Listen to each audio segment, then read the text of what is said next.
Hello everyone, welcome back to another video of Wizardry variants Daphne, and today we're going to be covering the second half of the Plot of the Sand Shadows quest. In this quest, you're going to need to complete the first half of the quest line, and if you haven't done that yet, make sure to check out my guide on the first part, the link is in the description below. This part of the quest is relatively straightforward in terms of completing it, and it will end in a very difficult decision. This decision will result in you obtaining the ninja class for your MC. So stick around as I cover everything you need to know to complete the second part of this quest line and finally get your hands on the ninja class. After successfully completing the first part of this request, you will need to defeat the Greater Warped One of Abyss 3. I will not get into the strategies as to how to defeat the Greater Warped One, but as long as you have defeated him, regardless of your ending, you will still gain the opportunity to start the second part of the Sand Shadows request. The second part of this questline will send you into a cave called the Trial of Heat Haze. This cave is where you will need to progress using your MC and one other character. You will be going through traps and puzzles designed to test your prowess to obtain the ninja class. There is a portion of the trial where you will try not to get caught by scout enemies that will alert the entire trial that you've been seen.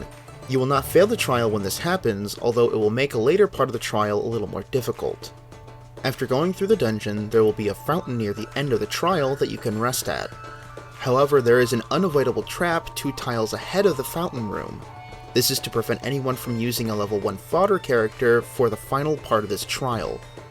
Although, if the character you bring is around level 15 to 20, they should be able to live through the unavoidable trap.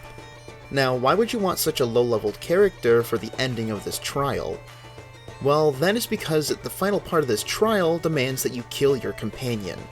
After killing your companion, you will lose the character forever, preventing you from wanting to use anyone from your main team for this part of the trial.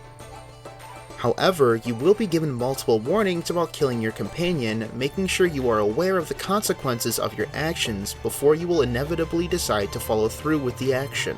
If you have the character locked, you will not be able to follow through with the act, and it will kick you and your dead companion out of the trial, forcing you to resurrect your companion at the temple and try again. To make sure your characters are locked or unlocked, if you'd like to double check before doing the last part of the trial, there is a lock icon right here. Locked means the character is safe, and unlocked means they're not safe. You can change this setting at any time by clicking on this icon. After successfully killing your companion, you will dump them into a waterfall, preventing you from being able to grab the remains for resurrection. Once you follow through with this act, the Heat Haze Ninja will acknowledge your sacrifice and reward you with the Guiding Light Shadow Lantern. This lantern is used on part of the Well of the Mind in order to learn the ninja class for your MC.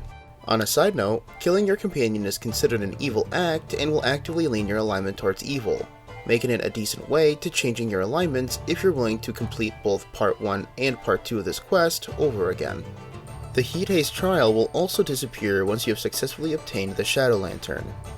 So, if you'd like to use that area as a farming spot for equipment instead of the Part 1 cave, you'll need to rewind the event quest using the Curse Wheel, complete the first part over again, and leave the second part unfinished. And that should be all for Part 2 of the Sand Shadows Cave. I hope this was helpful in figuring out what you need to do to unlock the second part of this request, as well as what to expect. If you've successfully finished the trial, I'd love to see what characters you sacrificed at the end. I'm pretty sure there'll be some funny ones. And really quickly, I'd like to thank all of my channel members for their support. These people are amazing, as they make it a little easier for me to give information like this out to you guys. If you'd like to support me like these fantastic people, you can do so for just $1 a month, and you'll even be given access to unique emotes that you can put in your comments or spam in my stream chat. Also, if you sub to the second tier memberships for $3 a month, you'll be given the benefits of the previous tier, on top of being given access to the thumbnail art from my character review videos as wallpapers. Alright, that's enough self-promo. I hope you all have a good one, and I also hope to see you all in the next video.